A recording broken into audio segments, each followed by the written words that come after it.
Hello friend, स्वागत है आपका एक बार फिर से ग्रोइंग टेक क्लासेस में।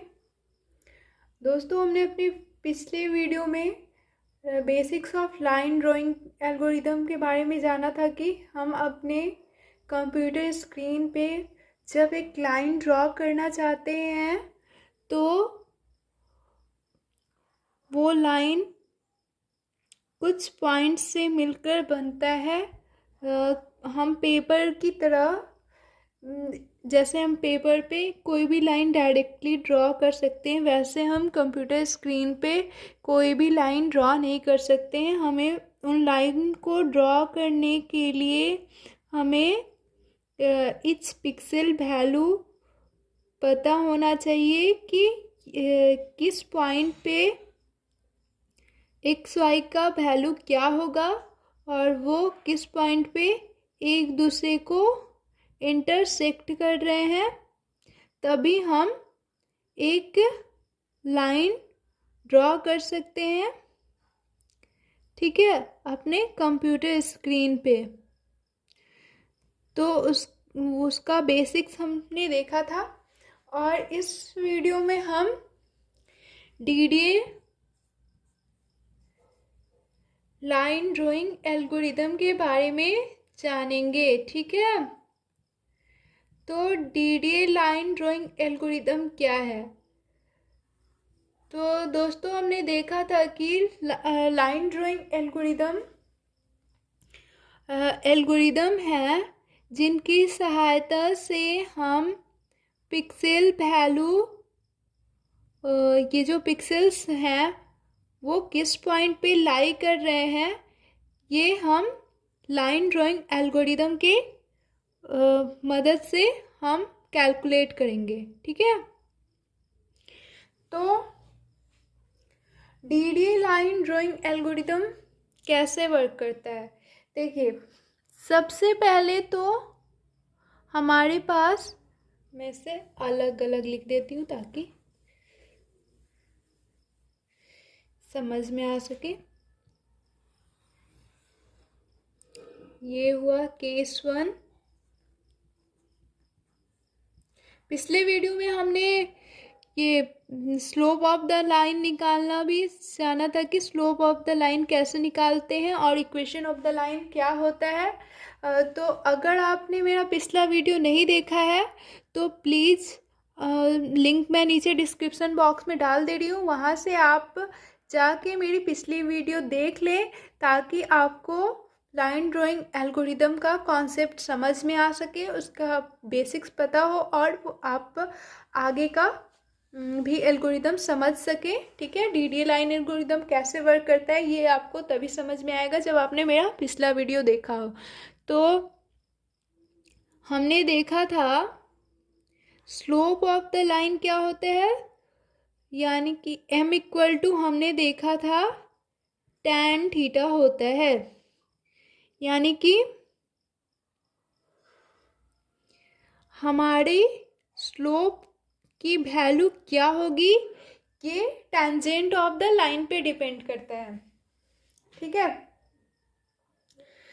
तो यहाँ पे पहला केस जो होता है, इफ m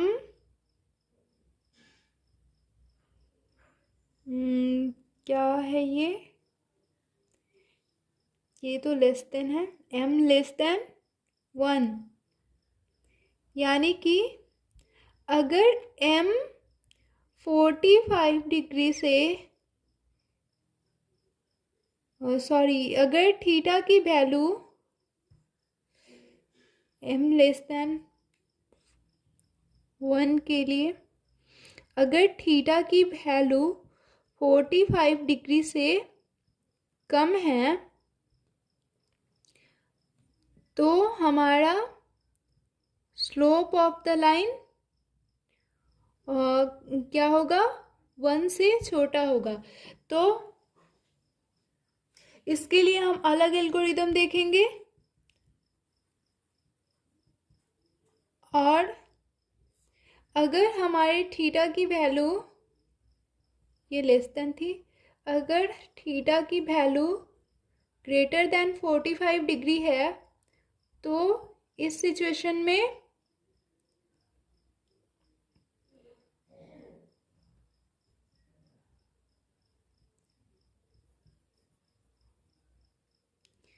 यहाँ पे if theta greater than 45, then क्या होगा हमारा m ग्रेटर देन 1। तो हमारे थीटा की वैल्यू कब 45 डिग्री से कम होगी और कब 45 डिग्री से ज़्यादा होगी, ये हम देखते हैं।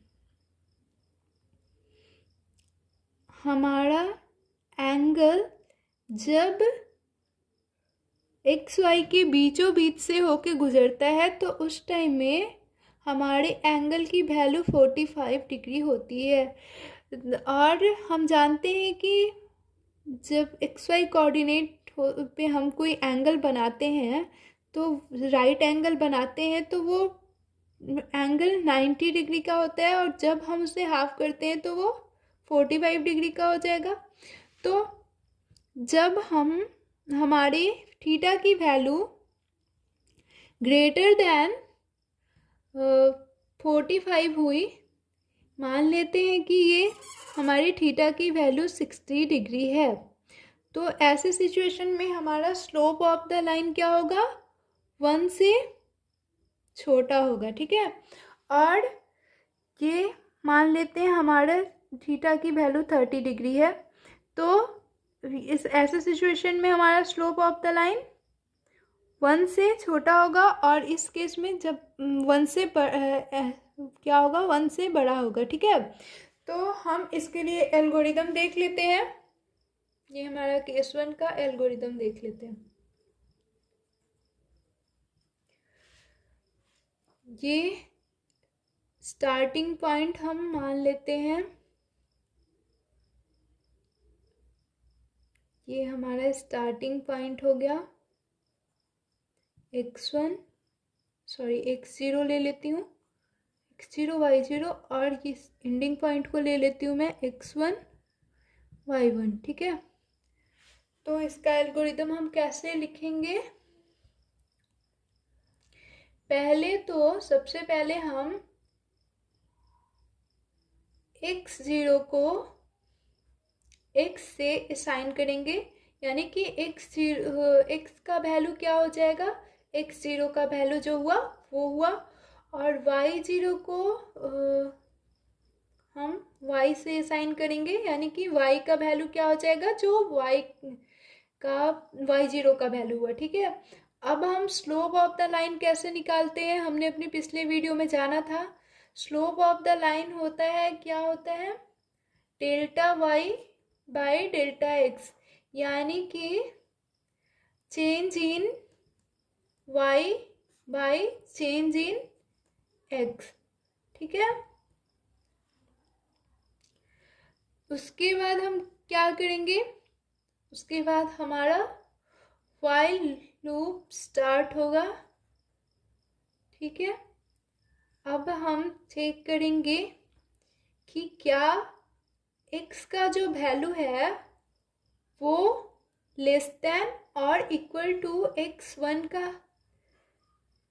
जो वैल्यू है उससे चेक करेंगे। ठीक है, x इज लेस देन और इक्वल टू x1। ठीक है, अगर हुआ तो हम आगे का कंडीशन अप्लाई करेंगे, तो हमारा क्या होगा, हम लिखेंगे put pixel x round y।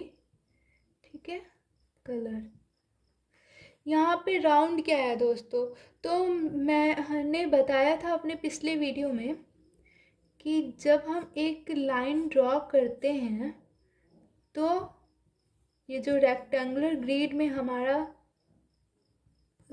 हम अपने लाइन को रिप्रेजेंट करते हैं, तो यहाँ से जब हम एक लाइन ड्रॉ करते हैं तो ये इसका जो इंटरसेक्टिंग पॉइंट हुआ, ये देखिए, ये तो ना ही इस पिक्सल पे लाई कर रहा है, ना ही इस पिक्सल पे।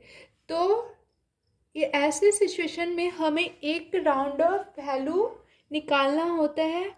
और राउंड ऑफ वैल्यू हम कैसे निकालते हैं कि जो भी पिक्सल इस पिक्सल के ज़्यादा क्लोजर हुआ, ज़्यादा नियरेस्ट हुआ, उस पिक्सल को हम, उस पिक्सल के वैल्यू को हम इस पिक्सल में डाल देते हैं, ठीक है। और हमारा नियरेस्ट वैल्यू आ जाता है, ठीक है, राउंड ऑफ वैल्यू आ जाता है। तो अगला लाइन देखते हैं। हमारा अगला एल्गोरिथम लाइन क्या होगा? New x value, new x value में क्या हम असाइन करेंगे? कैसे हम न्यू एक्स वैल्यू कैलकुलेट करेंगे?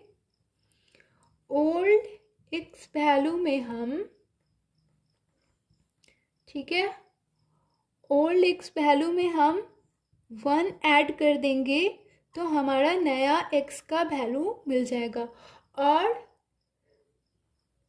y का वैल्यू कैसे कैलकुलेट करेंगे? न्यू y वैल्यू, ठीक है, में हम क्या करेंगे?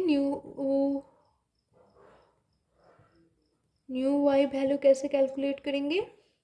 ओल्ड y वैल्यू में हम, हमारा जो यहाँ पे स्लोप ऑफ द लाइन आया था, जब हमने इन दोनों को माइनस करके फिर change in by change in x का डिवाइड किया था, तो हमें जो भी वैल्यू m का मिला उससे हम यहाँ पे पुराने y के वैल्यू के साथ ऐड कर देंगे तो हमारा नया y का वैल्यू मिल जाएगा, ठीक है।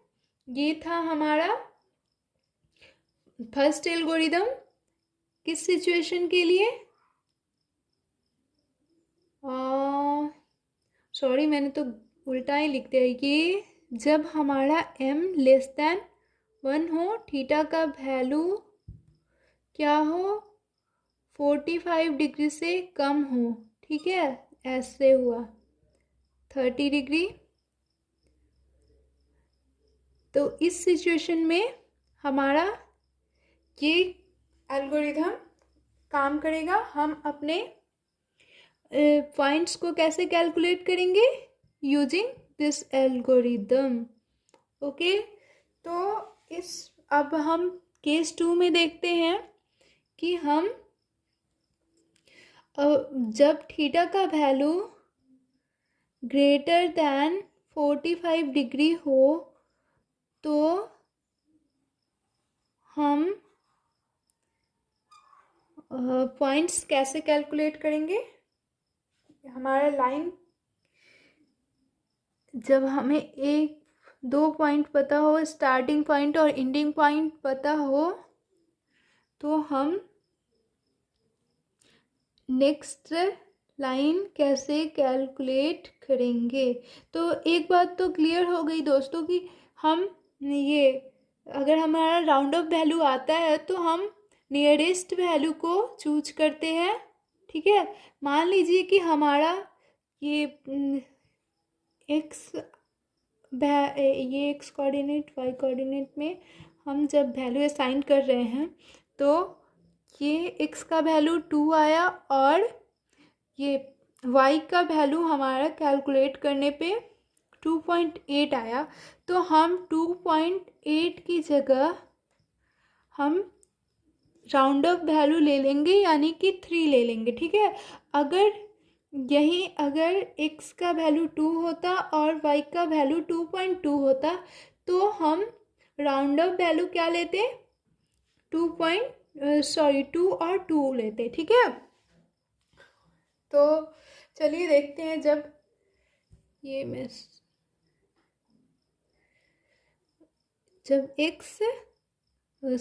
थीटा का वैल्यू ग्रेटर देन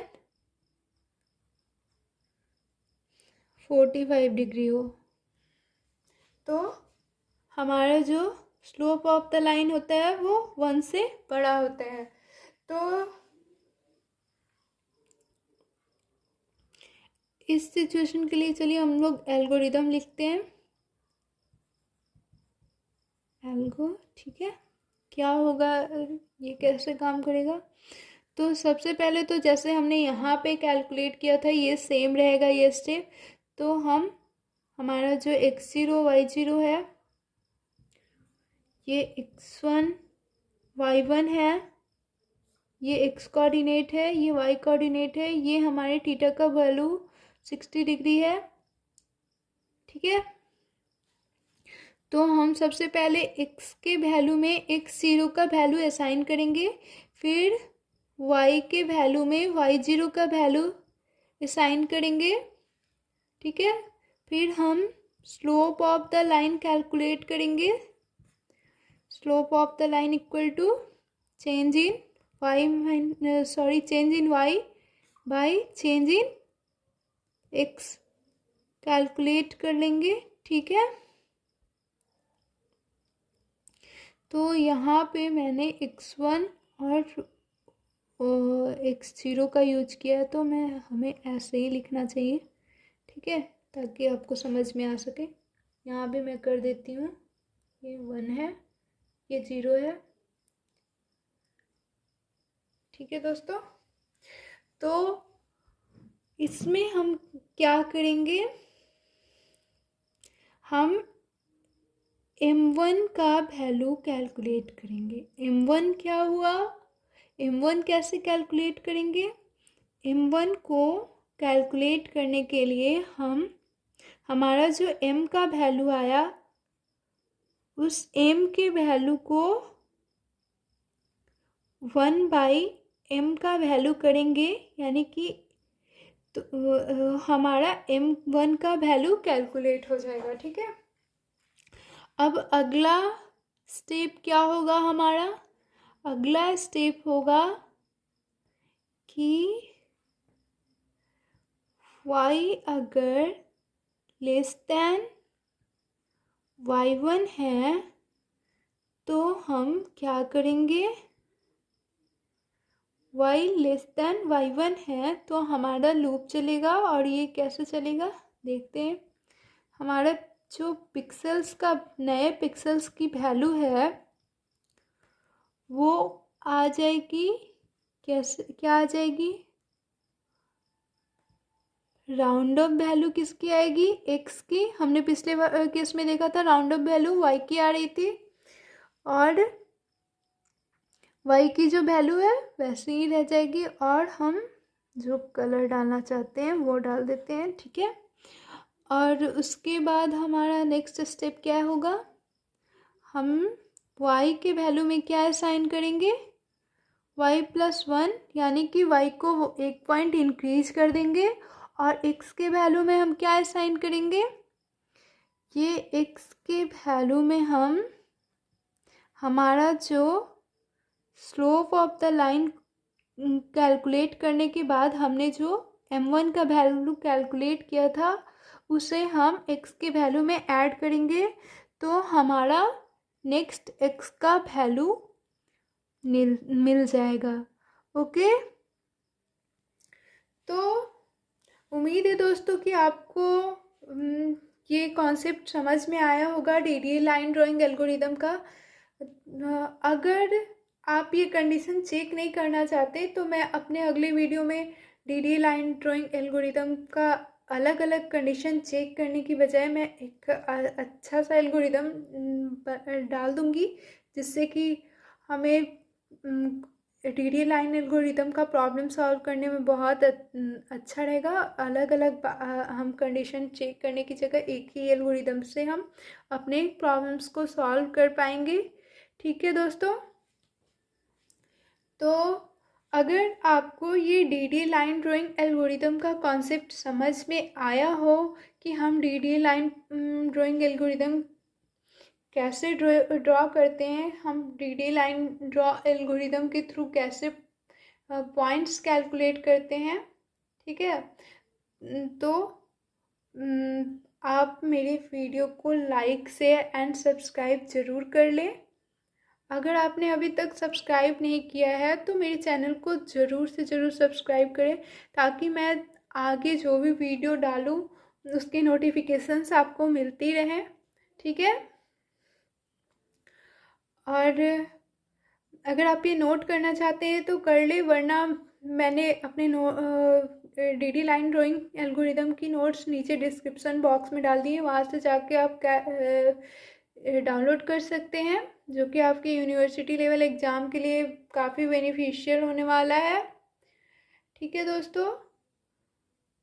तो दोस्तों please like, share and subscribe, okay. Thank you. Thanks for watching this video.